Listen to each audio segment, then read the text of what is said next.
The gunshot echoed through the canyon just as Margaret Hayes felt her horse stumble beneath her, sending her careening toward the rocky ground below while three men closed in around her with wild eyes and wilder intentions. She hit the dirt hard, her breath knocked clean from her lungs as dust billowed up around her fallen form. The carpet bag she had been clutching flew from her grasp, spilling its contents across the Colorado earth. Her palms scraped against sharp rocks as she scrambled to her feet, but rough hands grabbed her shoulders before she could regain her balance. Well, looks like we got ourselves a real pretty bird here," one of the men laughed, his breath reeking of whiskey and tobacco. His fingers dug into her arms hard enough to bruise. Margaret tried to wrench herself free, her heart hammering so loud in her chest she thought it might burst through. "Let me go. I have nothing of value." "Oh, I think you got plenty of value, missy," another man said, circling around to block her escape route. His eyes traveled down her traveling dress in a way that made her skin crawl. The third man was already rifling through her belongings scattered on the ground. "Not much money here, boys. But maybe we can have ourselves some other kind of fun." Terror seized Margaret's throat. She had left Boston 3 weeks ago, traveling west to start fresh after her father's death had left her penniless and alone. The teaching position waiting for her in Montrose, Colorado was supposed to be her salvation, her chance at independence and a new life. Instead, she was about to meet her end on this desolate stretch of road, miles from anywhere, with no one to hear her scream. She opened her mouth to do just that when the crack of a rifle split the air. The man holding her released his grip so suddenly she nearly fell again. All three outlaws spun toward the ridge above them, where a lone figure sat atop a paint horse, rifle still raised and pointed directly at them. "The lady seems mighty uncomfortable with your company, gentlemen," a deep voice called down. Even from this distance, Margaret could hear the steel beneath the drawl. "I suggest you move along." The man who had been pawing through her things straightened up, his hand moving toward his gun. "This ain't your business, friend. Ride on. Can't do that." The rider urged his horse down the rocky slope with practiced ease, never lowering his rifle. "See, I make it my business when 3 grown men corner a woman on a lonely road. Funny how that works." As he drew closer, Margaret could make out more details. He was tall in the saddle, broad-shouldered, with dark hair that brushed his collar beneath a dusty brown hat. His face was weathered by sun and wind, with sharp cheekbones and a strong jaw covered in several days' worth of stubble. His eyes, she noticed with a strange flutter in her chest, were a striking blue-gray that seemed to take in everything at once. "There's 3 of us and 1 of you," the whiskey-breathed man said, though his voice had lost some of its earlier bravado. The cowboy's mouth curved into something that was not quite a smile. "True enough. But I can guarantee I'll take at least 2 of you down before you clear leather, and I'm betting none of you wants to be one of those 2. He worked the lever action of his rifle with a smooth, practiced motion. "Question is, which 2 of you are willing to die for whatever you were planning?" The 3 men exchanged glances. Margaret held her breath, pressed against the canyon wall, her legs trembling so badly she thought they might give out beneath her. Finally, the leader spat into the dirt. "She ain't worth it. Come on, boys." They mounted their horses with sullen, angry movements, shooting dark looks at both Margaret and her rescuer. As they rode off, kicking up clouds of dust, the cowboy kept his rifle trained on their retreating backs until they disappeared around a bend in the road. Only then did he dismount, lowering his weapon and turning his attention to Margaret. Up close, she could see the concern etched into the lines around his eyes, the tension in his shoulders slowly easing. "You hurt, miss?" he asked, his voice gentler now but still carrying that rough edge that spoke of long days under an unforgiving sun. Margaret tried to speak but found her voice had abandoned her.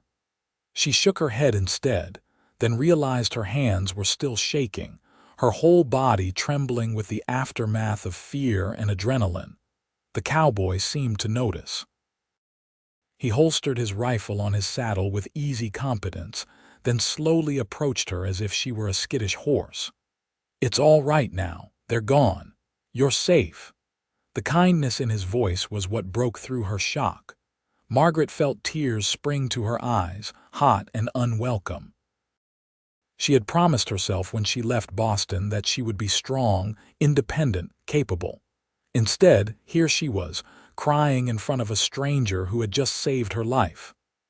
"I apologize," she managed, wiping at her eyes with shaking hands. "I do not usually fall apart like this." "You've got every right to fall apart after that," he said. He glanced around at her scattered belongings. "Let me help you gather your things." He knelt down and began collecting her possessions with surprising care, his large hands gentle as he picked up a small daguerreotype that had tumbled from her bag. He looked at it briefly, a photograph of Margaret and her late father, then handed it to her with something like understanding in his eyes. "Thank you," Margaret said, her voice steadier now. She took the photograph and clutched it to her chest. "For everything. If you had not come along when you did." "Best not to think on that," he said firmly. He retrieved her carpet bag and began repacking her things. "Where were you headed?" "Montrose. I have a teaching position waiting there." She paused, looking around at the empty road. "My horse ran off. I suppose I will have to walk." The cowboy straightened up, her now repacked bag in his hand.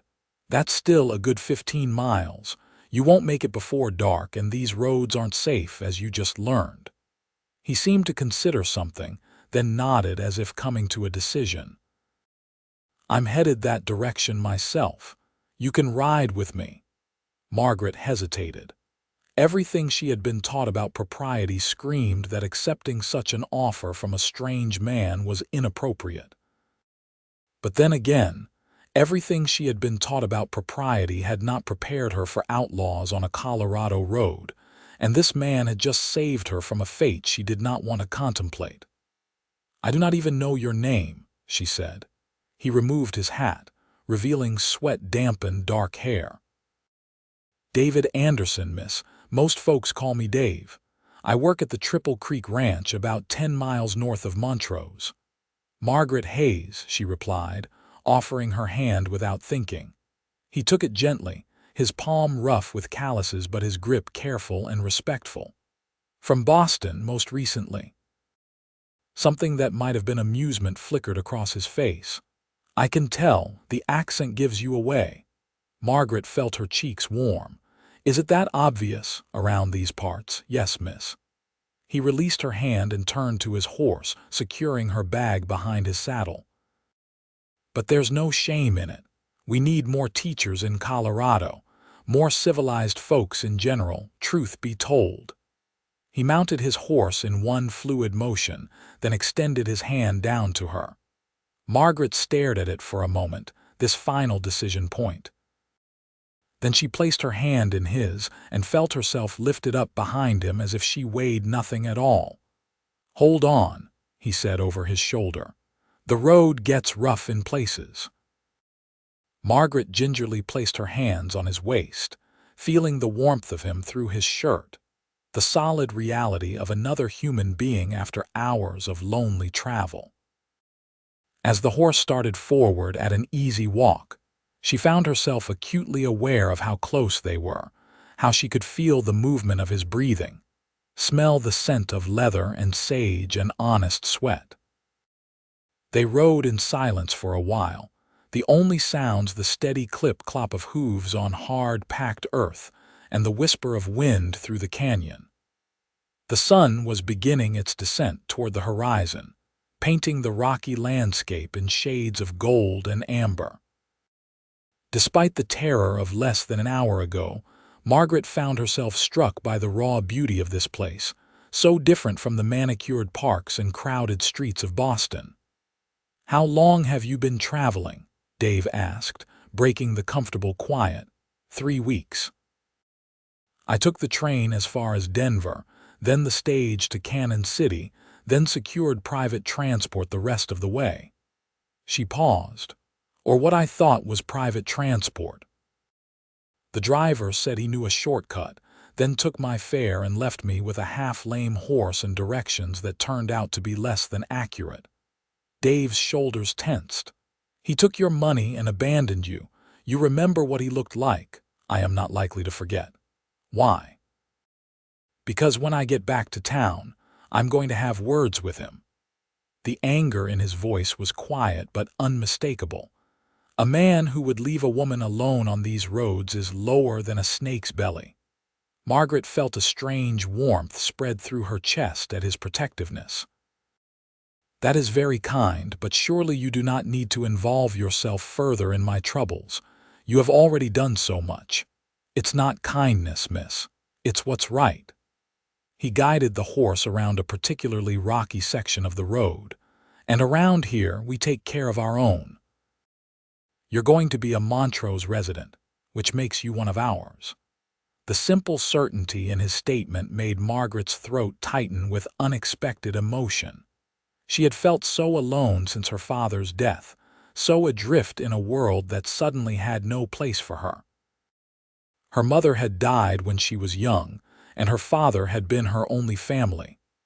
When illness took him, it had also taken her home, as debts she had not known existed consumed everything they owned.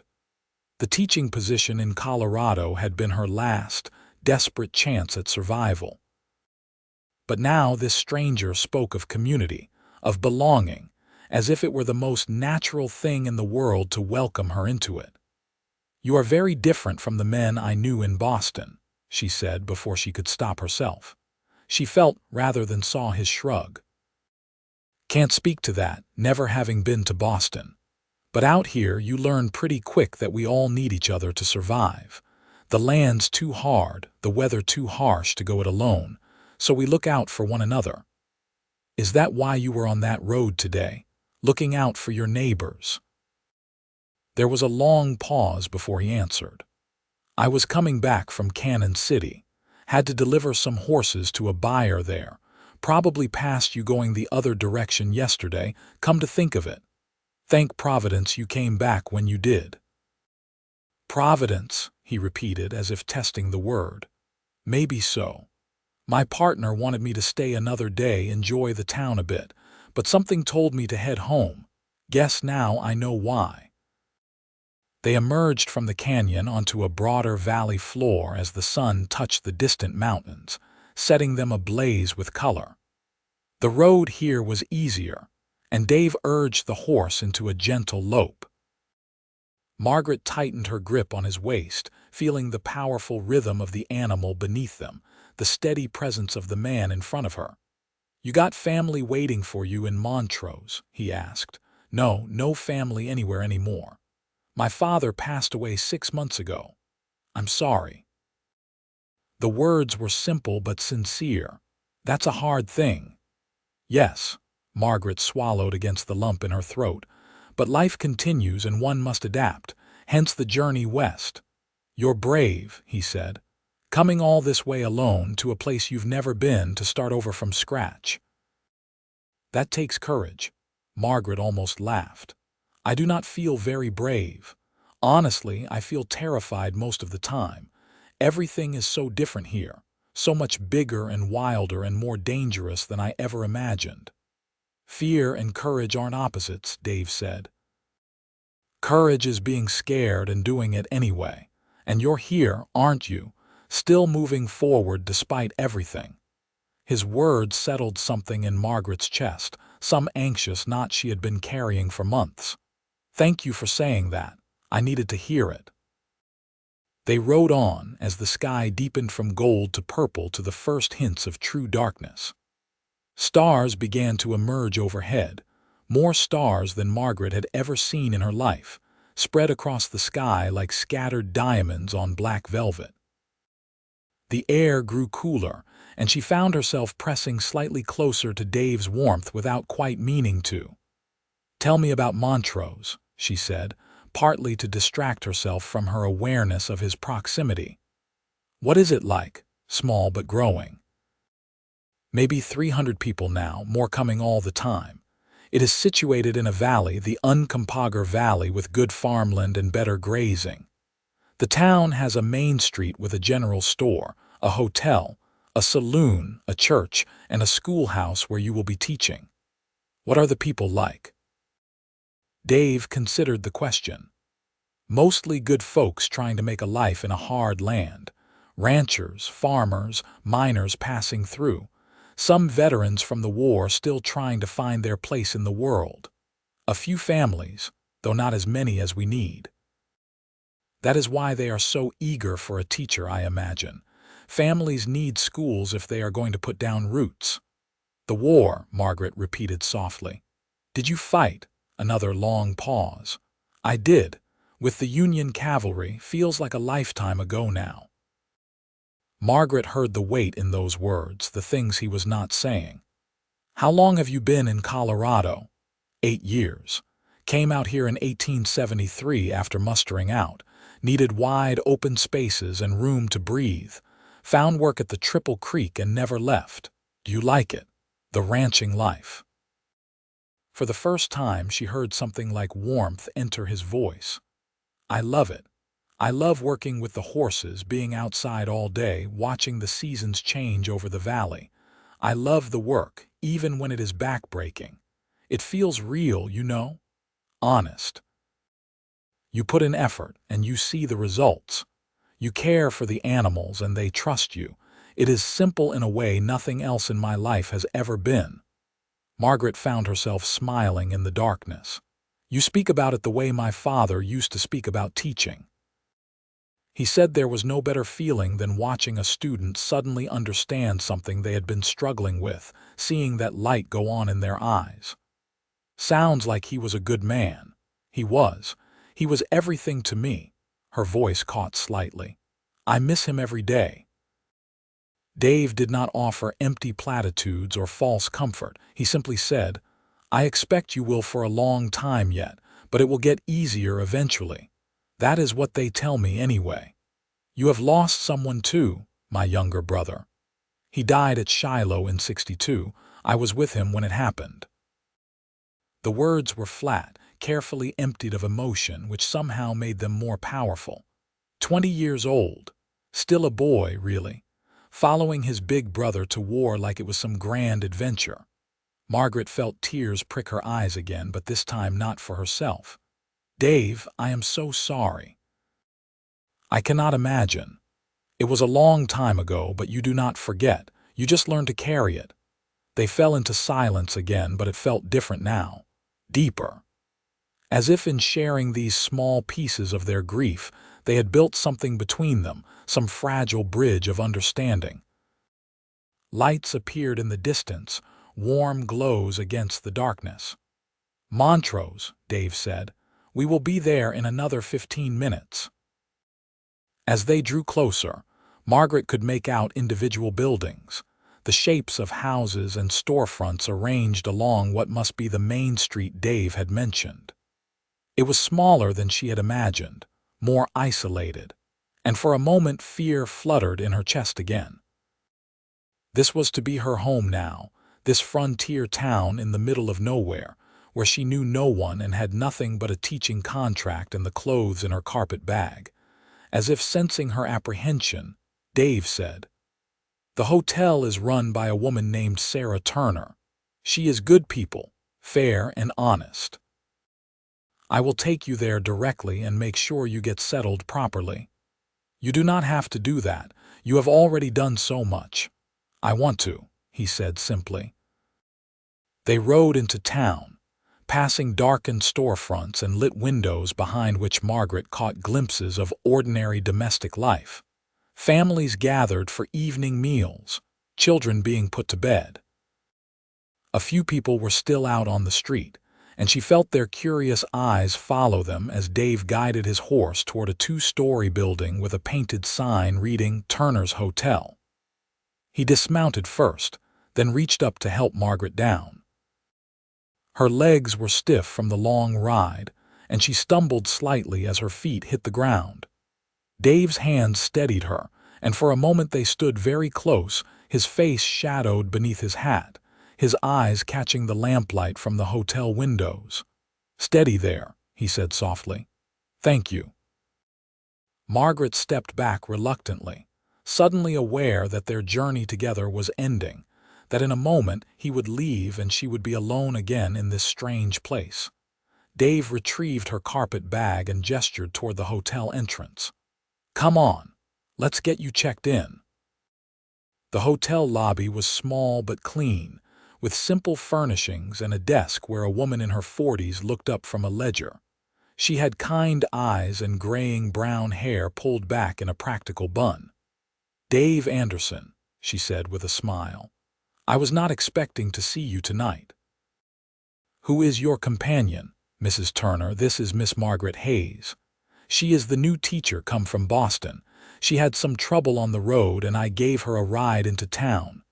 Mrs. Turner's eyes sharpened with concern.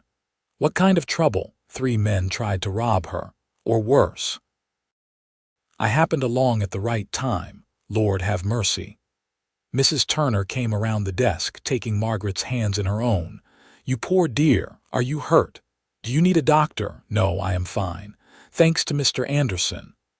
Margaret found herself warmed by the older woman's obvious concern. "But I do need a room, at least until I can find more permanent lodging." Of course. Let me get you settled." She squeezed Margaret's hands, then released them to turn back to her desk. "I have a nice room on the 2nd floor, quiet and comfortable. And do not worry about the cost for tonight. Any friend of Dave's is welcome here." "That is very generous, but I can pay," Margaret said, thinking of the small amount of money she had carefully tucked into her corset, the emergency funds those outlaws had not found. "I am sure you can, but you are accepting my hospitality regardless." Mrs. Turner's tone brooked no argument. She pulled a key from a hook on the wall. "Come, I will show you up. Dave, be a dear and bring her bag." Margaret followed Mrs. Turner up a narrow staircase, acutely aware of Dave's presence behind them. The older woman kept up a steady stream of welcoming chatter, pointing out the dining room, explaining breakfast hours, mentioning the privy out back and the washroom at the end of the hall. The room she unlocked was small but spotlessly clean, with a bed covered in a simple quilt, a washstand, a small wardrobe, and a window that looked out over the main street. A lamp already burned on the bedside table, casting warm light over everything. "Here we are," Mrs. Turner said. "I will bring you up some warm water for washing, and if you are hungry, I can fix you a plate from dinner." "You are too kind," Margaret said, meaning it.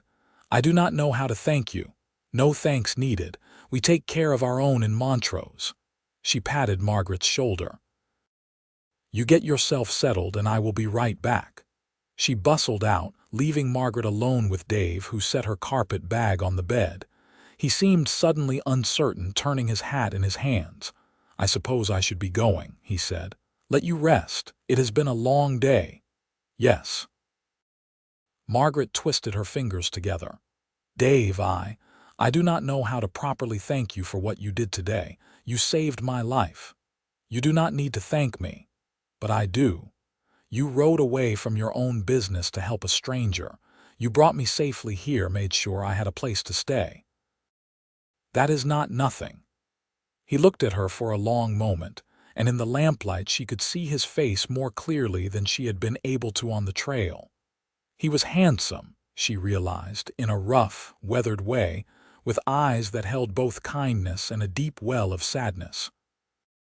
He looked like a man who had seen hard things but had somehow held onto his decency despite them. "Out here, it is everything," he said finally. "Looking out for each other is what keeps us alive and human, so no thanks are needed, truly. I am just glad I was there. Will I see you again?" The question slipped out before Margaret could stop it, and she felt her cheeks warm with embarrassment. "That is, I imagine Montrose is small enough that we will encounter each other occasionally." Something that might have been hope flickered across his face. "The Triple Creek does business in town pretty regularly, and I come in for supplies most weeks." He paused. "I could check on you if you would like. Make sure you are settling in all right. I would like that very much." Margaret surprised herself with how much she meant it. Dave smiled, a real smile this time that transformed his whole face and made him look younger, less careworn. "Then I will. Maybe I will stop by the schoolhouse once you get settled, see how the teaching is going. I would enjoy that." They stood there for another moment, neither quite willing to break the strange connection that had formed between them over the past few hours. Then Mrs. Turner's footsteps sounded on the stairs, and the spell was broken. "I will let you rest," Dave said, settling his hat back on his head. "Welcome to Montrose, Miss Hayes." "Margaret," she said impulsively. "Please call me Margaret. Margaret." He said her name carefully as if it were something precious. "Sleep well." He tipped his hat and left, passing Mrs. Turner in the doorway. The older woman watched him go with speculative eyes, then turned that same knowing look on Margaret. "That Dave Anderson is one of the good ones," she said, setting down a pitcher of warm water. "Quiet, keeps to himself mostly, but he has got a good heart. Lost his brother in the war, and I think it wounded something deep in him. He has been alone too long, if you ask me." Margaret busied herself unpacking her bag to hide her expression. "He seems very kind." "Kind, yes, and lonely, though he would never admit it. Works himself to the bone at that ranch, rarely comes to town except for business." Mrs. Turner poured water into the wash basin. "It would do him good to have a friend, and I imagine it would do you good too, being new here and all." "Mrs. Turner, I only just met the man." I know. I am not suggesting anything improper. Just saying it is nice when people connect, that is all. The West can be a lonely place if you let it." She moved toward the door. "Now, are you hungry? I have got some pot roast and potatoes left from dinner." Margaret realized she was famished. "That sounds wonderful, thank you. I will bring it right up. You wash the trail dust off and make yourself comfortable." After she left, Margaret sank down on the bed, suddenly overwhelmed by the events of the day. This morning she had been alone on a dusty road, afraid and uncertain. Tonight she was in Montrose, safe in a clean room, having been rescued by a man with sad blue-gray eyes and gentle hands. She thought about what Mrs. Turner had said, about Dave being lonely. She recognized that loneliness because she felt it herself, that hollow ache that came from having no one in the world who truly knew you, no one to share your days with. She had been lonely even before her father died, if she was honest. Her few friendships in Boston had been shallow, constrained by social expectations and propriety. She had always felt like she was playing a role, wearing a mask, never quite able to be fully herself. But today, sitting behind Dave on that horse, sharing grief and hope and fragile truths in the darkness, she had felt something shift inside her. A possibility. A connection. It was too soon to call it anything more than that. They were strangers who had shared a dramatic introduction. Nothing more. And yet, as she washed her face in the warm water and tried to tame her wind-tangled hair, Margaret found herself hoping that Dave meant what he said about checking on her, about stopping by the schoolhouse. She hoped she would see him again soon. Mrs. Turner returned with a generous plate of food and a cup of coffee, staying to chat while Margaret ate. She learned that the older woman had come west with her husband 15 years ago, that he had died in a mining accident 5 years back, and that she had turned their home into a hotel to support herself. She was a pillar of the small community, knowing everyone and everything that happened in Montrose. The schoolhouse has been empty for near about 8 months now, Mrs. Turner said. The last teacher, Mr. Jennings, took a better-paying position in Denver. Left us in quite a lurch, truth be told. The children have been running a bit wild without proper schooling. Their parents will be mighty relieved to have you here. How many students should I expect? Oh, perhaps 20, ranging from 6 to 14 or so. Some of the older boys might give you trouble at first, testing your mettle, but you stand firm and they will come around. And the parents are good about supporting the school. You should not have supply problems or anything of that nature. Margaret nodded, absorbing this information. 20 students of varying ages and abilities would be challenging, but she had trained for this, had watched her father manage similar classrooms for years. She could do this. She would do this. When should I report to the schoolhouse? Well, the school board, such as it is, will want to meet with you first. That would be Reverend Matthews, who runs the church, Mr. O'Brien, who owns the general store, and Mrs. Carlton, whose husband runs the bank. They will likely want to see you tomorrow afternoon if you are up for it. Then you could start classes on Monday, give yourself a few days to prepare. Tomorrow afternoon would be fine. Thank you for arranging it. Mrs. Turner smiled. You are going to do just fine here, Margaret, I can tell. You have got spine, traveling all this way by yourself. That is what you need in Colorado. Spine and determination.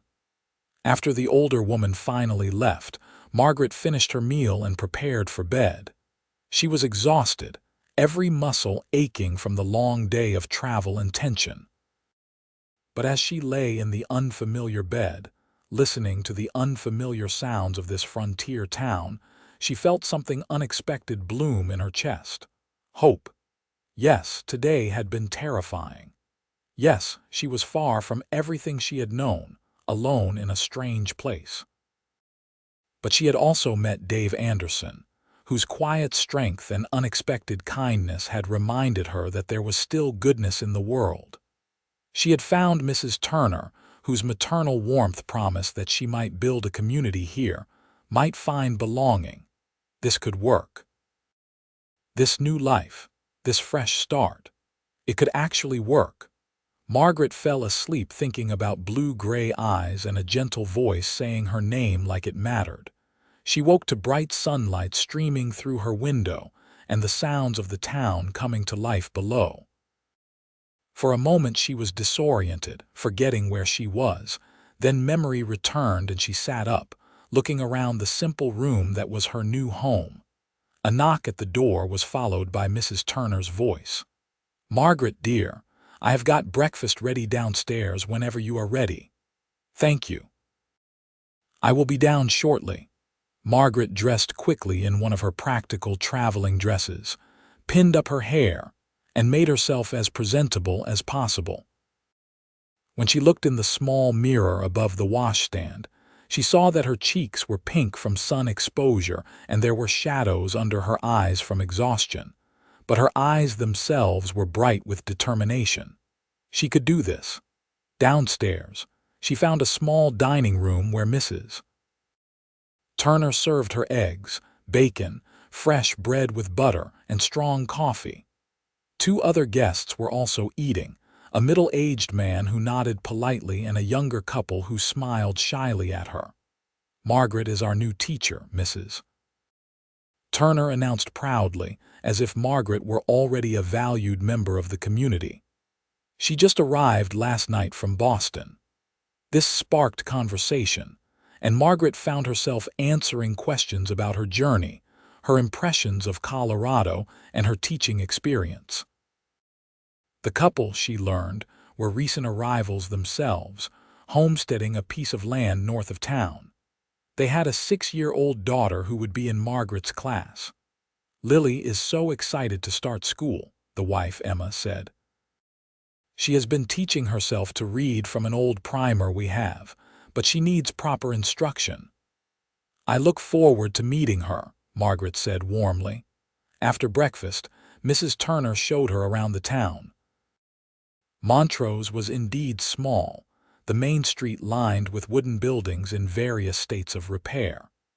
The general store was well stocked and run by a cheerful Irishman named Patrick O'Brien, who welcomed her enthusiastically.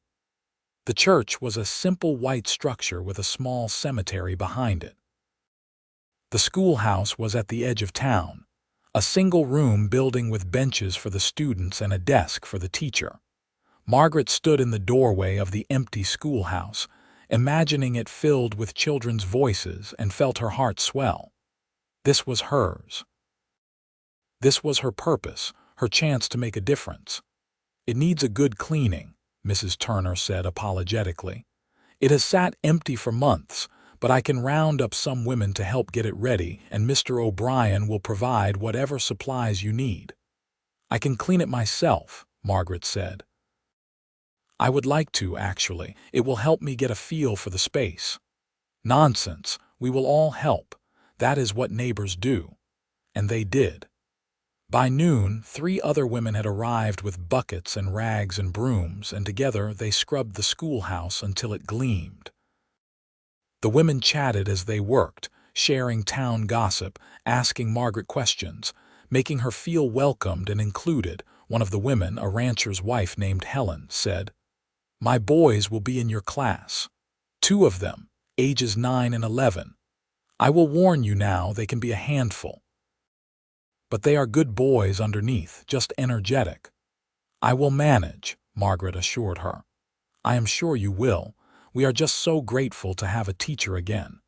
Education is important, especially out here where everything else is so rough. It is a touch of civilization."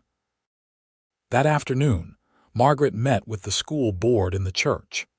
Reverend Matthews was a somber man in his 50s who asked serious questions about her educational philosophy and religious views. Mr. O'Brien was much more relaxed, mainly concerned that she felt she had adequate supplies. Mrs. Carleton, a formidable woman with sharp eyes and an even sharper mind, asked the most probing questions about Margaret's background and qualifications. "You are very young," Mrs. Carleton observed. "Only 22, according to your application letter, and unmarried. Do you intend to stay in Montrose, or are you simply using this position as a temporary stopover until something better comes along?" Margaret met her gaze steadily. "I am here to build a life, Mrs. Carleton. I have no family back east, no ties pulling me back. Montrose is my home now, and I intend to be the best teacher this town has ever had." Mrs. Carleton's expression softened slightly. "Good. That is what I wanted to hear. We need people who are committed to this community, not just passing through." She glanced at the 2 men. "I move that we officially hire Miss Hayes and agree to her starting on Monday." The motion was seconded and approved. As Margaret left the church, she felt a surge of triumph. She had done it. She had traveled across the country, survived an attack, and secured her position. She was officially the teacher of Montrose, Colorado. She spent the rest of the afternoon organizing the schoolhouse, taking stock of supplies, planning lessons. The work was absorbing, and she lost track of time until she noticed the light slanting golden through the windows and realized evening was approaching. As she locked the schoolhouse door and turned toward the main street, she saw a familiar figure on horseback approaching. Her heart did an unexpected skip. Dave Anderson dismounted when he saw her, leading his paint horse by the reins. "Margaret, I was hoping to find you. Mrs. Turner said you were probably still at the schoolhouse." "Dave," she smiled, genuinely pleased to see him. "I was just finishing up. The school board approved my hiring today, and I start on Monday." "That is good news. Congratulations." He seemed pleased but also slightly nervous, turning his hat in his free hand. "I was wondering if you are not too tired, if you might like to take a walk. I could show you some more of the area. There is a nice spot by the river, just at the edge of town." Margaret knew she should probably say no. She had only met this man yesterday. Accepting an unchaperoned walk would be highly improper by Boston standards, but this was not Boston. And she was building a new life now, one where she made her own choices. "I would like that very much," she said. Dave's face lit up with a smile that transformed his normally serious expression. He secured his horse outside the general store, and then they walked together through the town and down a path that led toward the sound of running water. The Uncompahgre River was not large, but it was clear and fast-moving, bordered by cottonwood trees that rustled in the evening breeze. Dave led her to a spot where flat rocks made a natural sitting area, and they settled there side by side, watching the water flow past. "This is my favorite spot in Montrose," Dave said. "I come here when I need to think, when the ranch gets to be too much." "It is beautiful," Margaret said. "So peaceful." They sat in comfortable silence for a while, and Margaret was struck by how easy it felt to be with him, how little pressure she felt to fill every moment with conversation. With Dave, silence was not awkward but companionable. "Can I ask you something?" Dave said finally. "Of course. Why did you really come west? I mean, I know you said for the teaching position, but there are schools back east too. Why Colorado? Why somewhere so far from everything you knew?" Margaret considered the question, wanting to give him an honest answer. "Because I needed to be someone new. After my father died, I felt like I was drowning in Boston. Everything there reminded me of him, of the life we had together. Every street corner held a memory. I could not move forward there. I could only look back." She picked up a small stone and tossed it into the water. "And also, I suppose I wanted an adventure. I know that sounds silly, but I had spent my whole life being proper and cautious and doing what was expected of me. I wanted to do something brave, something that was entirely my own choice. Coming to Colorado was that." Dave nodded slowly. "That does not sound silly at all. It sounds honest." He was quiet for a moment. "I came west for similar reasons, I suppose. After the war, after losing my brother, I could not go back to the farm in Ohio where we grew up. Too many ghosts. I needed somewhere with no memories, somewhere I could start completely fresh. Has it helped, being here? Yes and no. The work helps staying busy, and the land itself is healing in a way, so much space, so much sky. It puts things in perspective." He leaned back on his hands, looking up at the clouds. "But I am still lonely sometimes. Maybe more lonely than I was before, if I am being honest. At least back home I had family, people who knew me. Here, I have acquaintances and work partners, but no one really close." "I understand that feeling," Margaret said softly. "The loneliness." He looked at her then, really looked at her, and she felt the full weight of his attention. "Do you, even with all the people in Boston, especially with all the people in Boston? You can be surrounded by hundreds of people and still feel completely alone if none of them truly see you." She met his gaze. "I have felt invisible for years, like I was just going through the motions of life without really living it." "You are not invisible, Margaret." His voice was low and intense. "Not even close." Something electric passed between them, a crackle of connection that made Margaret's breath catch. She was suddenly very aware of how close they were sitting, how his hand rested on the rock just inches from her own. "Tell me about the ranch," she said, needing to redirect the conversation before she did something impulsive. "You said you work with horses." Dave seemed to understand the shift and followed her lead. "Yes, the Triple Creek breeds and trains horses. Some for ranching work, some for sale to the army, some just as riding horses for folks who can afford them. I am mainly in charge of the training, breaking them to saddle, teaching them commands, getting them comfortable with humans. You must be very patient. It takes patience, yes, but also understanding. Each horse is different with its own personality and fears. You have to learn to read them to understand what they need to trust you. It is not about dominating them. It is about partnership. You speak about them like they are people. He smiled.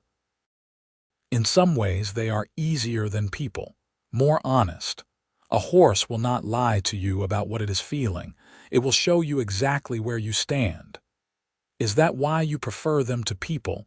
Dave looked surprised by the question, then thoughtful. Maybe. I never thought about it that way, but maybe you are right. With horses, I know where I stand. With people. He trailed off. With people it is complicated, Margaret finished. Yes, complicated. They talked until the sun set, and the air grew cool, sharing stories of their pasts, their hopes for the future, the small observations that build understanding between two people. Margaret learned that Dave was 26, that he had taught himself to read using his brother's school books, that he loved thunderstorms and hated crowds, and had a particular fondness for apple pie. Dave learned that Margaret had always wanted to travel, that she could speak passable French, that she was afraid of mice but not snakes, and that her favorite season was autumn. By the time they walked back to town, Margaret felt like she had known him for months rather than a day and a half. There was something about Dave that invited confidence, that made her want to share parts of herself she usually kept hidden. At the hotel entrance, he paused. Would you like to come out to the ranch sometime? See the horses? I could teach you to ride properly if you want. It would be useful out here to know how. I would love that, Margaret said. Then, feeling bold, she added, perhaps tomorrow if you are free. It is Sunday and I do not start teaching until Monday. It would be nice to do something enjoyable before the work begins. Tomorrow it is. I will come by around 10 if that suits you. Perfect. He tipped his hat, his eyes warm in the lamplight. Good night, Margaret. Good night, Dave. She watched him ride away into the darkness, then floated up to her room feeling lighter than she had in months. Mrs. Turner caught her in the hallway, a knowing smile on her face. You look happy, dear. I am, Margaret admitted. I really am. Dave Anderson is a good man, Mrs. Turner said, echoing her earlier sentiment. A little broken, maybe, but good men often are. The world breaks the best ones sometimes. Margaret thought about that as she prepared for bed. Dave did seem broken in some way, carrying wounds that had never quite healed. But there was strength in him too, and kindness, and a capacity for connection that he kept carefully hidden. She thought about what Mrs. Turner had said about Dave being lonely. She was lonely too. Maybe that was why they had connected so quickly. Two lonely people recognizing each other across the space of their separate isolations. Maybe they could be less lonely together. Sunday morning dawned clear and bright. Margaret dressed in her most practical dress, one that would allow for movement, and met Dave outside the hotel promptly at 10. He had brought a gentle mare for her to ride, a pretty chestnut with kind eyes. This is Rosie, he said, patting the horse's neck. She is as calm as they come, perfect for learning. Margaret approached cautiously. She had been on horses before, but always side saddle and always with considerable help. Dave showed her how to greet the horse properly, letting Rosie sniff her hand, stroking her nose. She likes you, Dave said. See how her ears are forward. That means she is interested and relaxed. He helped Margaret mount, his hands careful and respectful as he guided her foot into the stirrup and steadied her as she swung up into the saddle. Then he mounted his own horse, and they set off at a walk toward the north. The Triple Creek Ranch was about an hour's ride from town, and Dave used the journey to teach Margaret the basics of riding astride. It felt strange at first, almost scandalous, but she quickly realized how much more control and security it offered. Dave was a patient teacher, offering gentle corrections and encouragement. You are a natural, he said as they approached the ranch. Most people are much more tense their first time riding properly. "I trust you," Margaret said simply, "and I trust Rosie." The ranch itself was larger than Margaret had expected, a sprawling operation with multiple corrals, a large barn, a bunkhouse, and a main house. Horses grazed in several pastures, their coats gleaming in the sunshine. Dave's boss, a weathered man named John Crawford, came out to greet them. He looked surprised to see Dave with a woman but recovered quickly, welcoming Margaret warmly. "So you are the new teacher," he said. "Dave mentioned you. Welcome to the Triple Creek." "Thank you, you have a beautiful ranch. We do our best. Dave here is our secret weapon. Best horse trainer in 3 counties." He clapped Dave on the shoulder with obvious affection.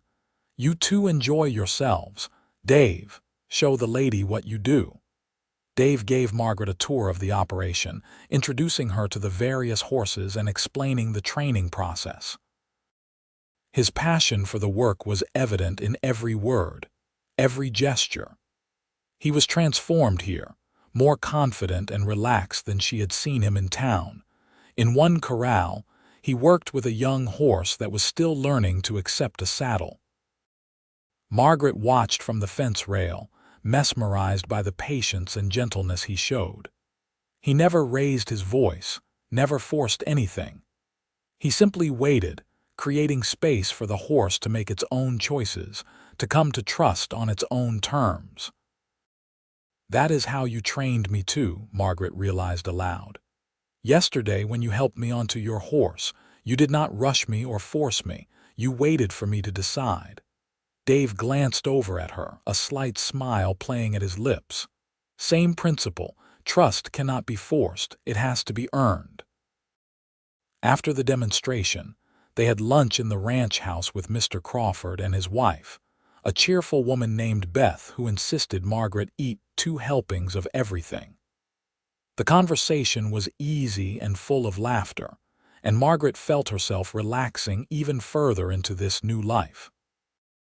After lunch, Dave took her to a secluded meadow on the ranch property, a place where wildflowers grew thick and the grass was soft. They let the horses graze while they sat in the shade of a large tree. "Thank you for today," Margaret said. "I needed this. A day to just enjoy being alive before the responsibilities start. I am glad you came. It is nice to share this place with someone who appreciates it." Dave plucked a blade of grass and twisted it between his fingers. "I do not bring people here often. Actually, I have never brought anyone here before." "I am honored then." He looked at her, and there was something vulnerable in his expression, something open and unguarded. "Margaret, I know we have not known each other long, just 2 days, which is hardly any time at all. But I feel like I need to tell you something." Her heart began to beat faster. "What is it?" "I have not felt this way in a long time, comfortable with someone, like I can be myself without pretending or hiding." He took a breath. "You make me feel less alone, and I wanted you to know that. I wanted to be honest with you." Margaret felt warmth bloom in her chest, spreading through her whole body. "Dave, I feel the same way. You make me feel seen in a way I have not felt in years, maybe ever. So I am not crazy. This connection between us, you feel it too." "I do. I absolutely do." He reached out slowly, giving her time to pull away if she wanted, and took her hand. His palm was warm and rough against her own, and the simple contact sent sparks up her arm. "I do not want to rush anything," he said. "I do not want to presume. But I would like to keep seeing you if you would like that too, to see where this might go." "I would like that very much." Margaret squeezed his hand. "I am not looking for anything fast or reckless, but I am looking for something real, something honest. That is exactly what I want too." They sat there for a long time, hands intertwined, talking about everything and nothing. Margaret learned more about his childhood in Ohio, about the farm where he grew up, about his parents who had died years ago. She told him about her life in Boston, about her complicated relationship with her status as a single woman, about her dreams for her teaching career. As the afternoon stretched toward evening, Dave taught her more about riding, and they cantered through the meadow with Margaret laughing from pure joy. The feeling of freedom, of speed and wind and possibility, was intoxicating. On the ride back to town, as the sun began its descent, Margaret felt transformed. 2 days ago she had been terrified and alone. Now she had a job she was excited about, a community that was welcoming her, and a man who made her heart race with possibility. At the hotel, Dave helped her dismount and they stood close together in the gathering dusk. "I will not be able to come to town much this week," he said. "We have got a big order to fill, lots of horses to work with, but I will be thinking about you. And I will be thinking about you." Margaret surprised herself by reaching up to touch his cheek. He leaned into the contact, his eyes closing briefly. "Good luck with your first day tomorrow. Those students are lucky to have you. Thank you for today, for all of this." He smiled, then with gentle deliberation he leaned down and pressed a soft kiss to her forehead. It was chaste and respectful, but it sent a shiver through Margaret all the same. "Good night, Margaret. Good night, Dave." She watched him ride away, her hand pressed to where his lips had touched her skin, feeling like she was living in a dream. Monday morning arrived too quickly. Margaret woke early, her stomach fluttering with nerves and excitement. She dressed in her most professional outfit, a modest dark blue dress with a white collar, and pinned her hair back in a severe but neat bun. She wanted to look authoritative but approachable. Mrs. Turner insisted she eat a good breakfast, though Margaret could barely manage more than toast and coffee. "You will do wonderfully," the older woman assured her. "Just be yourself, and the children will love you." Margaret walked to the schoolhouse under a clear Colorado sky, carrying the books and supplies Mr. O'Brien had provided.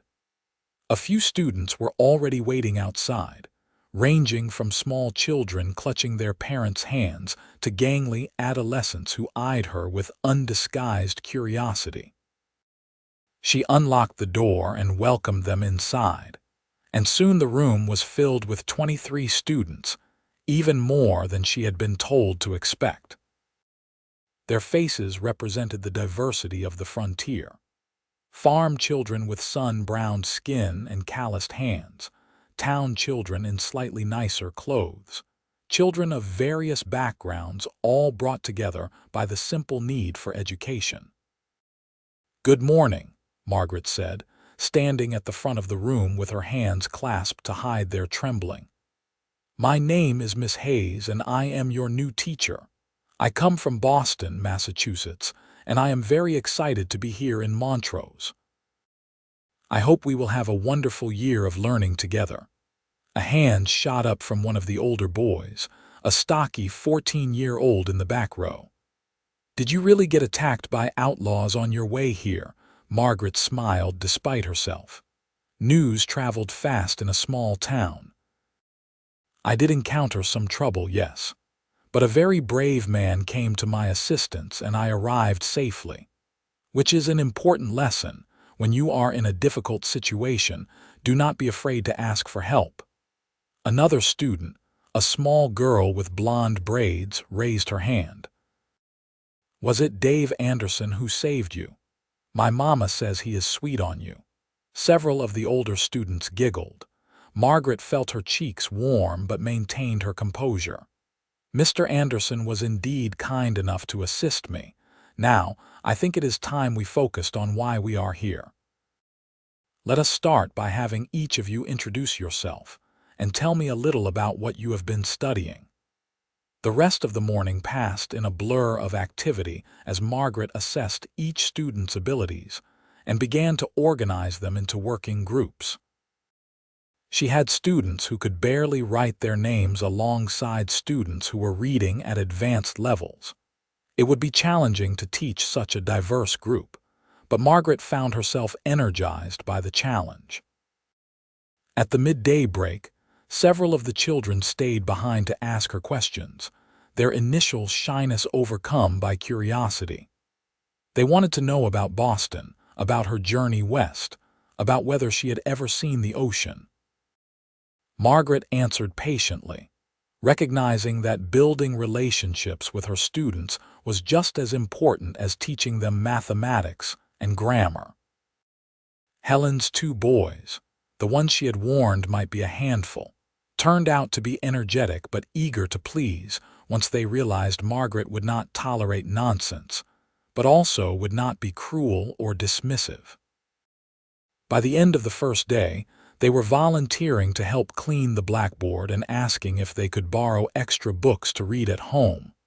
When the last student finally left, Margaret sank into her chair, exhausted but deeply satisfied. She had done it. She had survived her first day and, more than that, had actually connected with her students. She spent another hour preparing lessons for the next day before finally locking up and heading back to the hotel. Mrs. Turner had dinner waiting and peppered her with questions about how it had gone. "Wonderfully," Margaret said honestly. "Challenging, but wonderful. I think I am going to love this." "I told you," Mrs. Turner said smugly. "You are exactly what this town needed." Over the next few days, Margaret fell into a rhythm. Up early, breakfast with Mrs. Turner, a full day of teaching, evening lesson planning, and blessed sleep. The work was demanding but fulfilling in a way nothing in her previous life had been. Each small victory, each moment when a struggling student understood a concept or a shy child spoke up in class, felt like a gift. She did not see Dave, though she thought about him constantly. She would find herself pausing in the middle of a lesson, wondering what he was doing at that moment, remembering the way his hand had felt in hers or the gentle pressure of his lips on her forehead. On Thursday evening, Mrs. Turner brought her a letter that had been dropped off. Margaret recognized Dave's handwriting on the envelope and felt her heart leap. "Dear Margaret, I hope your first week of teaching is going well. I have been thinking about you constantly, wondering how you are settling in, wishing I could see you. Work has been relentless, but in a good way. We have made excellent progress on the horse order. I was wondering if you would like to have dinner with me on Sunday after church. Mrs.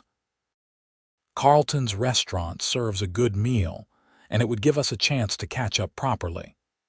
I know it has only been a few days, but I miss your company. If this is agreeable to you, please send word back with whoever delivers this letter. Yours, Dave." Margaret read the letter 3 times, smiling more each time. She borrowed paper and pen from Mrs. Turner and wrote back immediately. "Dear Dave, my first week has been challenging but wonderful. The students are delightful, each one unique and interesting. I have been thinking about you constantly as well and would love to have dinner on Sunday. I look forward to seeing you then. Yours." Margaret. She gave the letter to Mrs. Turner to pass along, then spent the rest of the evening in a happy daze. Sunday suddenly seemed very far away. But it came eventually, as days always do. Margaret attended the Sunday service at the small church, where Reverend Matthews delivered a sermon about community and looking after one another. Several of her students waved to her from various pews, and she felt a warm sense of belonging. After the service, Dave was waiting outside, dressed in clean trousers and a pressed shirt, his hair neatly combed. He looked nervous and pleased and handsome, and Margaret had to resist the urge to throw her arms around him right there in front of the whole congregation. "You look lovely," he said, offering his arm. "As do you." She took his arm, feeling the solid strength of him through the fabric of his shirt. They walked to Mrs. Carlton's restaurant, a small establishment that served simple but hearty food. Several townspeople watched them with open curiosity, but Margaret found she did not care. Let them look. Let them speculate. She was having dinner with a man she cared about, and there was nothing improper about that. Over roasted chicken and vegetables, they caught up on their respective weeks. Dave told her about the horses he had been training, about a particularly stubborn gelding that had finally accepted a bridle, about the satisfaction of seeing animals learn and trust. Margaret told him about her students, about their progress and their personalities, about the joy she felt when she saw understanding dawn in a child's eyes. "You love it," Dave observed. "I can tell from the way you talk about it." "I do. I really do. It is exactly what I hoped it would be." Margaret paused. "And Montrose is becoming home faster than I expected. The people have been so welcoming." "That is good. I am glad." Dave reached across the table and took her hand, his thumb brushing over her knuckles. "I have to admit, this week was harder than I expected. Knowing you were here in town and not being able to see you, I am not used to missing someone like this." "I missed you too," Margaret said softly, "more than I probably should given how recently we met." "There is no should about feelings," Dave said. "They are what they are." They finished their meal and walked through town together, eventually ending up at their spot by the river. The afternoon was warm and pleasant, the water sparkling in the sunlight. They sat on their favorite rocks, and Dave took both of Margaret's hands in his. "Margaret, I need to tell you something. I have been thinking about this all week, trying to find the right words." He took a deep breath. "I have been alone for a long time, not just physically alone, but alone in every way that matters. I stopped believing I could connect with someone, that I could feel close to another person. I convinced myself I was better off isolated. And now," Margaret prompted gently, "now I realize I was not better off. I was just existing, not really living. Going through the motions without any real joy or purpose beyond my work." His eyes met hers, intense and earnest. "Then I met you, and everything changed. Suddenly, I remember what it is like to want to share things with someone, to want to make plans that involve another person. You have woken something in me that I thought was dead." Margaret felt tears prick her eyes. "Dave, you have done the same for me. I came to Colorado to escape loneliness, but I was afraid I would just carry it with me. Instead, I found you. And you make me feel less alone than I have felt in years." "I am falling in love with you," Dave said, the words simple and direct. "I know it is fast. I know we have only known each other for a week, but it is true, and I needed you to know." Margaret's breath caught. Every sensible part of her brain told her this was too quick, too intense, too risky. But her heart knew better. Her heart recognized this man as someone she had been waiting for without knowing she was waiting. "I am falling in love with you too," she whispered. Dave's face transformed, joy breaking across it like sunrise. He leaned forward, and this time when their lips met, it was not a chaste kiss on the forehead but a real kiss, deep and sweet and full of promise. Margaret felt the world tilt around her, everything narrowing down to this moment, this man, this perfect connection. When they finally pulled apart, both breathless, Dave rested his forehead against hers. "I do not have much to offer. A ranch hand's salary, a small cabin on the Triple Creek property, but I can offer you my heart, my devotion, my complete dedication to making you happy. Dave, I do not need much. I just need you." Margaret cupped his face in her hands. "But we should be practical. I have a contract with the school, a commitment to the community. We cannot rush into anything that would compromise my position or my reputation." "I know. I respect that. We will do this properly, take our time, let people get used to seeing us together." He kissed her again, softer this time. "But I needed you to know how I feel. I needed to be honest with you. I am glad you were. Honesty is everything to me." They spent the rest of the afternoon talking about the future in hypothetical terms, building castles in the air. Dave talked about eventually saving enough to buy his own piece of land, maybe a small ranch where he could breed and train horses on his own terms. Margaret talked about expanding the school, maybe even establishing a small library for the town. They were dreams, just possibilities, but sharing them felt intimate and important. As the sun began to set, Dave walked Margaret back to the hotel. At the entrance, he took both her hands and looked at her seriously. "I want to court you properly. I want everyone in this town to know that I am serious about you, that my intentions are honorable." "I would like that," Margaret said.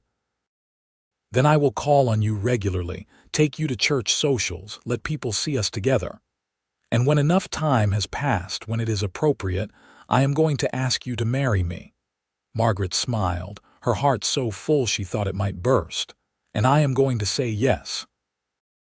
They kissed once more, a promise sealed between them. Then Dave tipped his hat and headed back to his horse. Margaret watched him ride away into the twilight, then floated up to her room where Mrs. Turner was waiting with a knowing smile. "It is serious between you two, is not it?" the older woman asked. "Yes," Margaret admitted. "Very serious. Good. You deserve happiness, dear, and so does he." The next several weeks passed in a blur of school days and stolen moments with Dave. True to his word, he courted her properly and publicly. He attended the church social with her, where they danced together while the whole town watched. He came to town every Sunday for dinner and long walks by the river. He even attended a school recital where Margaret's students performed readings, and he applauded enthusiastically for each one. The town gossips had plenty to talk about, but the consensus seemed to be positive. Margaret was a respected member of the community now, her teaching well regarded and her conduct beyond reproach. Dave was known as a hard worker and a good man. Together, they made sense. Margaret found herself happier than she had ever been. Her days were full of meaningful work with her students, her evenings full of Dave's company or pleasant socializing with other townspeople.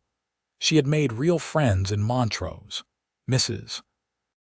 Turner, who treated her like a daughter; Helen, whose boys were thriving in school; Emma, the young homesteader's wife who came to town weekly for supplies and always stopped to chat. Dave continued to open up to her, slowly revealing more of himself. He told her about the nightmares he still had sometimes about the war, about the guilt he carried over his brother's death. She listened without judgment, offering comfort and understanding. In turn, she shared her own fears and insecurities, her worry that she was not good enough, that she would fail her students or disappoint the town. "You could never disappoint anyone," Dave told her firmly. "You are the best thing that has happened to this town in years. And you are certainly the best thing that has ever happened to me." One crisp October afternoon, Dave took Margaret riding through the countryside. The aspens were turning gold, painting the mountainsides in brilliant color. They rode to a high meadow Dave knew, where they could see for miles in every direction. "I love it here," Margaret said, turning in a slow circle to take in the view.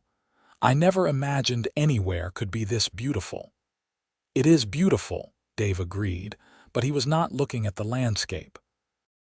He was looking at her. Margaret met his gaze and felt her pulse quicken. There was something different in his expression today, something purposeful and determined. "Margaret, we have been courting for 2 months now," he said. "I know that is not very long by some standards. But out here, people do not have the luxury of years-long engagements. Life is uncertain, and when you find something good, you hold on to it." He took her hands, and Margaret realized they were trembling slightly. This strong, confident man was nervous. "I love you," Dave continued. "I love your intelligence and your kindness and your courage. I love the way you care about your students, the way you have embraced this community, the way you have embraced me despite all my rough edges. I love your laugh and your determination, and the way you look at the world with such wonder." Margaret felt tears spring to her eyes. "Dave." He released one of her hands and reached into his pocket, pulling out a simple gold ring. "This was my grandmother's. It is the only thing of value I own, the only real heirloom in my family. I would be honored if you would wear it." He dropped to one knee right there in the mountain meadow, the golden aspens surrounding them like witnesses. "Margaret Hayes, will you marry me? Will you let me spend the rest of my life trying to make you happy?" "Yes," Margaret said through her tears. "Yes, absolutely yes." Dave stood and slipped the ring onto her finger. It fit perfectly, the gold warm against her skin. Then he pulled her into his arms and kissed her deeply, and Margaret felt like her heart might actually explode from happiness. They stayed in the meadow for hours, making plans. They decided on a December wedding after the school term ended for the winter holiday. It would give them time to prepare and give the town something joyful to celebrate as the cold season set in. "We can live in my cabin at first," Dave said. "It is small, but it is cozy. And I have been saving money. In a year or two we could build a proper house, maybe on a piece of land of our own." "I do not need a big house," Margaret said. "I just need you and maybe eventually a larger family, children of our own." Dave's eyes lit up. "You want children, of course." "Do not you? I do, I really do. I never let myself think about it before. Never thought I would have that." He pulled her close. "Now I can imagine all of it. A life with you, children, a home we build together. It is more than I ever dreamed of." When they rode back to town that evening, Margaret's ring caught the last rays of sunlight, announcing their engagement to anyone who looked. Mrs. Turner spotted it immediately and let out a whoop of joy, pulling Margaret into a tight embrace. "I knew it. I knew from the first night that you two were meant for each other." She wiped at her eyes, suddenly emotional. "Oh, honey, I am so happy for you. Dave is a good man, and you deserve all the happiness in the world." News of their engagement spread through Montrose like wildfire. Over the next few days, Margaret received congratulations from seemingly everyone in town. Her students were particularly excited, the younger girls constantly wanting to see her ring and asking about the wedding. "Will you still be our teacher?" one little girl asked anxiously. "Of course," Margaret assured her. "I made a commitment to this school and I intend to keep it. Getting married does not change that." There was some discussion about whether it was appropriate for a married woman to teach, but Mrs. Carleton shut down that conversation quickly. "We need a teacher. Miss Hayes is an excellent teacher, and nothing about her marital status changes that. Anyone who disagrees can answer to me." With that settled, Margaret and Dave began preparing for their wedding in earnest. It would be a simple affair, held in the church with a reception at the hotel afterward. Mrs. Turner insisted on helping with the arrangements, and several of the other women in town offered to help with food and decorations. Margaret wrote to a former colleague of her father's in Boston, the closest thing to family she had left, to share her happy news. She did not expect him to attend, but she wanted someone from her old life to know about her new one. Dave told Mr. Crawford about the engagement, and his boss was delighted. "About time you found yourself a good woman," he said, clapping Dave on the back. "You have been alone too long, son. Margaret is perfect for you." As November turned the landscape brown and the first snows dusted the mountain peaks, Margaret marveled at how completely her life had transformed. A year ago, she had been in Boston, trapped in grief and uncertainty, with no idea what her future held. Now she was in Colorado, a respected teacher in a community she loved, engaged to a man who made her heart sing. The weeks before the wedding passed in a happy flurry of preparations. Margaret finished the school term to enthusiastic praise from parents and students alike. She packed up her few possessions from the hotel, though Mrs. Turner insisted she could stay until the wedding day. She and Dave spent every free moment together, learning each other's habits and preferences, building the foundation for their shared life. 2 weeks before the wedding, an unexpected visitor arrived in Montrose. Margaret was leaving the schoolhouse when a well-dressed older gentleman approached her on the street. "Miss Hayes, Margaret Hayes?" he asked.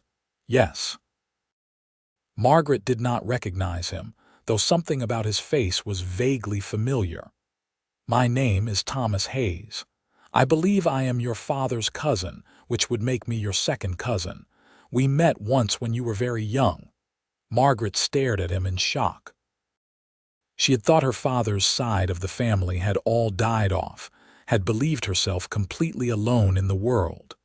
"Thomas Hayes, but my father never spoke of you. We had a falling out many years ago, something foolish and pride-filled that I have long regretted. When I received your letter about your wedding, forwarded from your old address in Boston, I realized I had been given a chance to make amends. So I came." He smiled gently. "If you will have me, I would like to attend your wedding. I would like to be family again." Margaret felt tears spring to her eyes. Of course I will have you. Thank you for coming all this way." Thomas stayed at the hotel, and over the next 2 weeks, he and Margaret slowly built a relationship. He told her stories about her father as a young man, about the Hayes family history, about relatives she had never known existed. It felt like reclaiming a part of herself she had thought lost forever. When she introduced Thomas to Dave, the two men sized each other up carefully. Finally, Thomas extended his hand. "You had better take good care of her, young man. She is all the family I have left." "She is all the family I have too," Dave replied, shaking his hand firmly. "And I promise you I will spend every day of my life trying to make her happy." Thomas nodded, satisfied. That is all I needed to hear. The day of the wedding dawned clear and cold, the ground covered in fresh snow that sparkled like diamonds in the morning sun. Margaret woke in her hotel room for the last time, Mrs. Turner already bustling around helping her dress. Her wedding dress was simple, a cream-colored gown she had sewn herself with help from some of the town women. It was nothing like the elaborate affair she might have had in Boston, but it was perfect for a frontier wedding, practical and pretty in equal measure. Mrs. Turner pinned up Margaret's hair and fastened her grandmother's locket around her neck. "You look beautiful, dear, absolutely radiant." "I am so happy," Margaret whispered. "I did not know I could feel this happy." "You deserve it. Both of you deserve it, Mrs. Turner hugged her carefully, mindful of the dress. "Now, let us get you to that church. You have got a cowboy waiting to marry you." The church was packed, seemingly the entire town having turned out for the occasion. Reverend Matthews stood at the front with Dave, who looked handsome and nervous in his best suit, his hair neatly trimmed, his eyes searching the door for his bride. When Margaret appeared on Thomas's arm, ready to walk down the aisle, Dave's face transformed. The nervousness melted away, replaced by pure joy and wonder. Margaret felt her own tears start as she walked toward him, toward her future, toward everything she had been searching for without knowing it. Thomas placed Margaret's hand in Dave's, and the older man's eyes were suspiciously bright. "Take care of each other," he said quietly. "We will," they promised in unison. Reverend Matthews began the ceremony, but Margaret barely heard the words. She was too busy looking at Dave, memorizing this moment, this feeling of absolute rightness and certainty. When it came time for vows, Dave's voice was steady and sure. "I, David Anderson, take you, Margaret Hayes, to be my lawfully wedded wife. I promise to love you, honor you, protect you, and cherish you for all the days of my life. I promise to be your partner in all things, your comfort in hard times, and your companion in joy. You rescued me from loneliness, and I will spend forever being grateful for you." Margaret's voice trembled with emotion as she spoke her own vows. "I, Margaret Hayes, take you, David Anderson, to be my lawfully wedded husband. I promise to love you, support you, stand by you, and believe in you for all my days. I promise to build a life with you, to be your safe harbor and your home. You rescued me from danger, and you have given me everything I was searching for. I will love you forever. By the power vested in me, I now pronounce you husband and wife, Reverend Matthews said with a broad smile. Dave, you may kiss your bride. And he did, to the applause and cheers of everyone gathered. Margaret kissed him back, her husband, this wonderful man who had changed everything, and felt complete in a way she never had before. The reception at the hotel was a joyous affair, with music and dancing and more food than seemed possible for such a small town to produce. Margaret danced with Dave, with Thomas, with Mr. Crawford, with several of her students' fathers. Dave danced with Mrs. Turner, with Beth Crawford, with Helen and Emma. As the evening wore on and the celebration continued around them, Dave pulled Margaret aside into a quiet corner. Happy? He asked, tucking a strand of hair behind her ear. Incredibly, Margaret said. You. More than I have ever been in my entire life. He kissed her softly. Ready to go home, Mrs. Anderson? Margaret tested the name silently, liking the sound of it. Yes, let us go home. They slipped away from the party amid well wishes and good-natured teasing. Dave had borrowed Mr. Crawford's wagon, and he drove them through the snowy night toward the Triple Creek Ranch and the small cabin that would be their first home. The cabin was indeed small, just 2 rooms and a loft, but Dave had spent the past week making it as welcoming as possible. There were fresh curtains on the windows, a warm fire in the hearth, and a quilt his mother had made years ago spread on the bed. It is not much, Dave said, suddenly nervous again, but it is ours. It is perfect, Margaret said honestly. She turned to him, reaching up to cup his face. Anywhere with you is perfect. That night, as snow fell softly outside and the fire crackled in the hearth, they began their life together as husband and wife.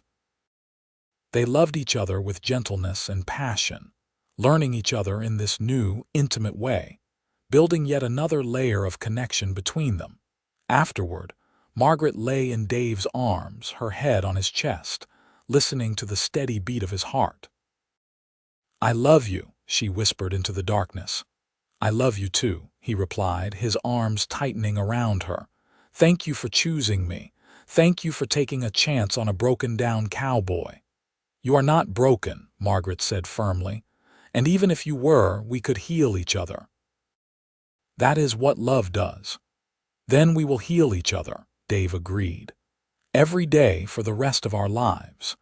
The first months of marriage were an adjustment as they learned to share space and negotiate the practical realities of daily life. Margaret continued teaching, rising early to prepare for her school day while Dave did his ranch work. In the evenings, they would reunite at the cabin, sharing meals and stories about their days. Dave taught Margaret more about horses and ranching. Margaret introduced Dave to literature and poetry, reading aloud to him by the fire on long winter nights. They taught each other, challenged each other, grew together. Thomas stayed in Montrose for several weeks after the wedding, getting to know his newfound cousin and her husband. Before he left to return east, he made Margaret promise to write regularly and to let him know if they ever needed anything. You have built a good life here, he told her. Your father would be so proud of you, I know I am. Thank you for coming, Margaret said, embracing him. Thank you for being family when I needed it most. Winter deepened, and Margaret discovered she was pregnant. The realization came in February, as snow piled high around their cabin and the world seemed to pause in white silence. She told Dave one evening after dinner, watching nervously for his reaction. His face went through several expressions in rapid succession. Shock, wonder, joy, and finally, a fierce protectiveness that made Margaret's heart swell. A baby, he breathed. We are going to have a baby. Are you happy? Margaret asked, though she could already see the answer in his eyes. Happy does not even begin to cover it. He pulled her into his arms, holding her carefully as if she might break. Margaret, you have given me everything. A home, a purpose, love, and now a family. I do not deserve any of it. You deserve all of it and more, Margaret corrected him. She took his hand and placed it on her still flat stomach. This little one is lucky to have you as a father. They told Mrs. Turner next, who cried happy tears and immediately began planning for the baby's arrival. Then Mr. and Mrs. Crawford, who were delighted and gave them a beautiful cradle that had belonged to their own long-grown children. Soon the whole town knew, and Margaret found herself the recipient of an outpouring of support and advice. Her students were fascinated by the idea of their teacher having a baby. The older girls wanted to know everything about pregnancy and childbirth. The boys were less interested but still protective, carrying heavy items for her without being asked and worrying if she looked tired. As spring came and Margaret's belly grew round, she felt a contentment she had never known was possible. Yes, there were challenges. Morning sickness that lasted well into the afternoon, back pain, swollen feet, the constant need to use the privy. But these discomforts were nothing compared to the joy of feeling their baby move inside her, of seeing Dave's face light up every time he felt a kick, of imagining the future they were creating together. In late summer, on a hot August afternoon, Margaret went into labor. Mrs. Turner and the town midwife, a capable woman named Rosa, attended her while Dave paced anxiously outside the cabin. The labor was long and difficult, lasting through the night and into the next morning. But finally, as the sun rose over the mountains, their son was born. He came into the world screaming his displeasure, red-faced and wrinkled and absolutely perfect. A boy, Rosa announced, placing the cleaned and wrapped baby in Margaret's arms. A healthy, strong boy. Dave was allowed in then, and the look on his face when he saw his son for the first time was something Margaret would treasure forever. Wonder, fear, and overwhelming love all mixed together. "Can I hold him?" Dave asked, his voice rough with emotion. Margaret carefully transferred the baby to his father's arms. Dave held him with surprising confidence, supporting the tiny head, gazing down at his son with absolute devotion. "Hello, little one," he whispered. "I am your papa. I have been waiting for you." They named him James, after Dave's brother. James Andrew Anderson, a name that honored the past while looking toward the future. Jamie, as they quickly began calling him, had Dave's dark hair and what would eventually become Margaret's green eyes. Dave was a natural father, patient and gentle with their son. He would walk the floor with Jamie when the baby was fussy, singing old army songs in his rough voice. He changed diapers without complaint and took night feedings in stride, insisting that Margaret needed her rest. "You grew him and brought him into the world," Dave said when Margaret protested that she should be doing more. "The least I can do is let you sleep." Margaret returned to teaching when Jamie was 3 months old, bringing him with her to the schoolhouse. The students were delighted to have a baby in class, and the older girls in particular loved helping care for him. Margaret would nurse him during lunch and play with him during recesses, and somehow it all worked. As Jamie grew from an infant to a toddler, the Anderson family settled into a rhythm of life that felt right and good. Dave continued working with horses, growing more skilled and respected. Margaret continued teaching, expanding her curriculum and seeing real progress in her students.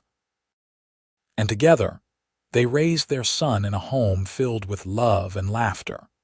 When Jamie was 2, Dave finally bought the piece of land he had been saving for, 20 acres just outside Montrose with good grazing and a creek running through it.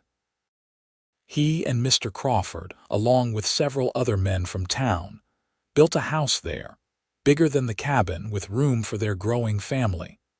Because Margaret was pregnant again, this time with a daughter they would name Emily Rose. And 2 years after that, another son, Thomas, named for Margaret's cousin, who had become a beloved part of their lives, visiting regularly and doting on his young relatives. The years passed in a blur of school plays and horse training, of children learning to walk and talk and ride, of quiet evenings by the fire and joyful Sunday dinners with friends. Margaret and Dave grew older together, their hair showing gray, their faces gaining lines, but their love only deepening with time. On their 10th wedding anniversary, Dave took Margaret back to the meadow where he had proposed, leaving the children with Mrs. Turner for the afternoon.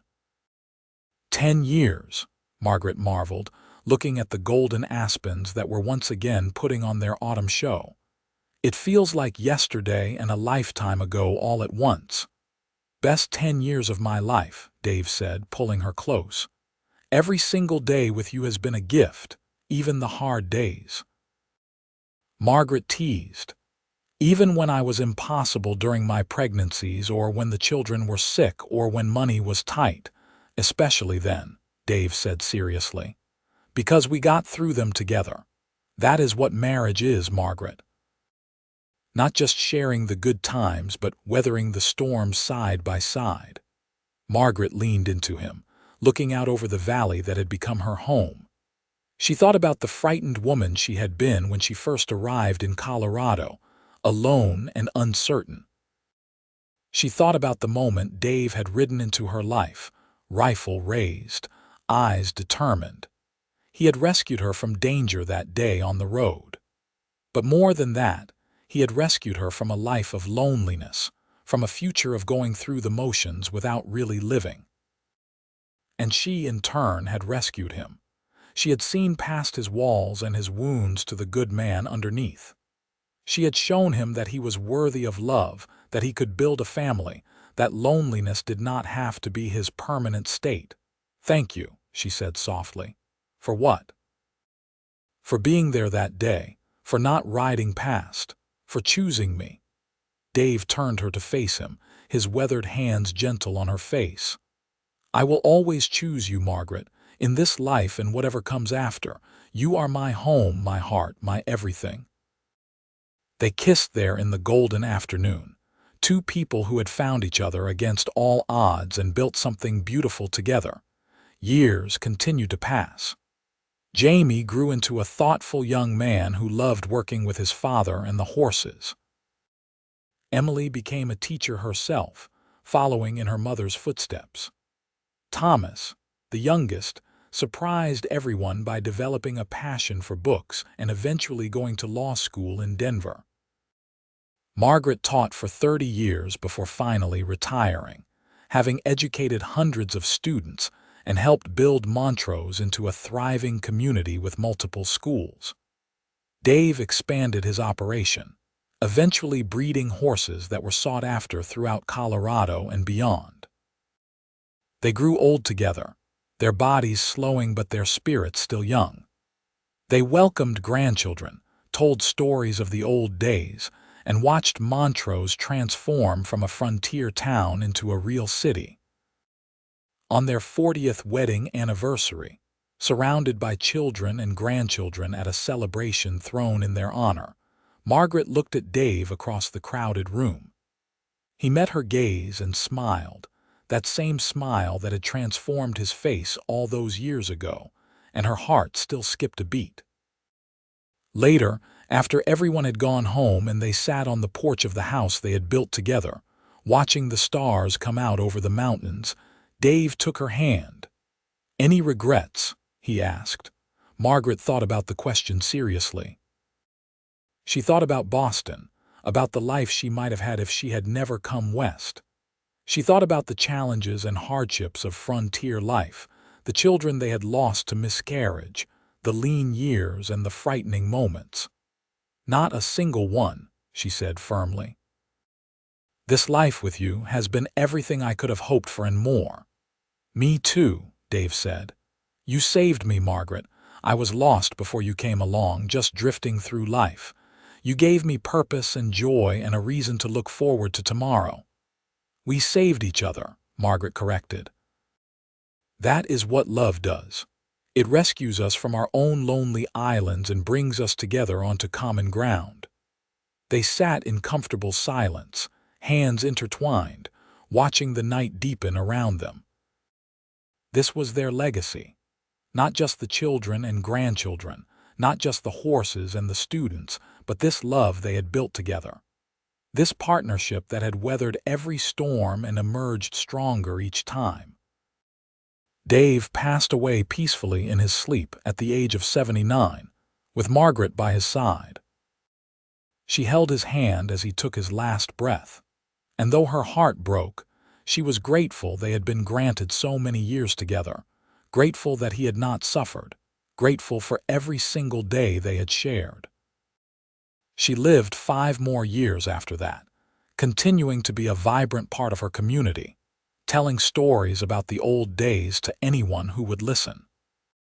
She wrote down her and Dave's story, wanting her grandchildren and great-grandchildren to know how it had all begun, with danger and rescue and 2 lonely people finding each other in the wilderness.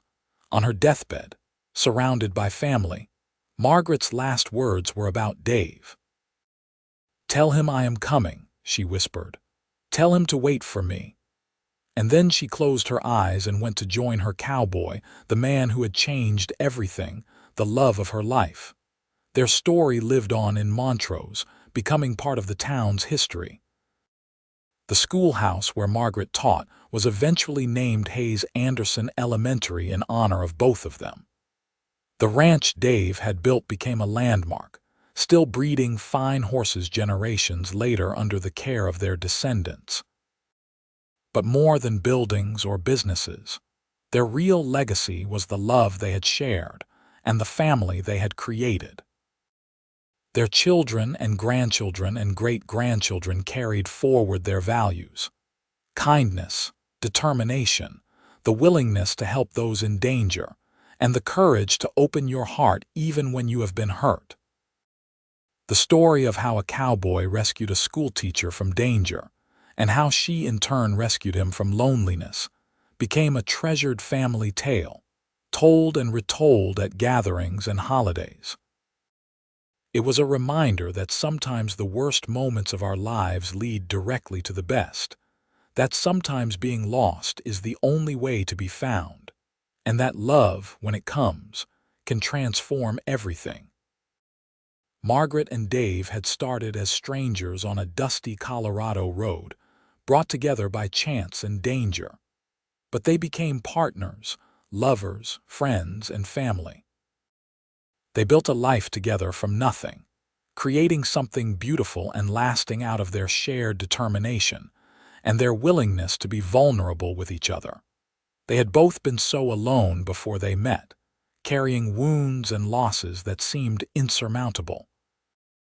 But together, they found healing. Together, they found home. Together, they found that loneliness did not have to be permanent, that danger could be overcome, and that sometimes the greatest adventures are the ones that lead us to love. In the end, that was their story. 2 people who needed each other exactly when they needed each other most, who chose to build something beautiful together, and who loved each other completely for all their days. It was a simple story in many ways, but it was also everything, a testament to the transformative power of connection and the enduring strength of love. And in Montrose, Colorado, that story lived on, inspiring new generations to be brave, to open their hearts, to help those in need, and to believe that sometimes, against all odds, love can rescue us from whatever darkness we face and lead us home.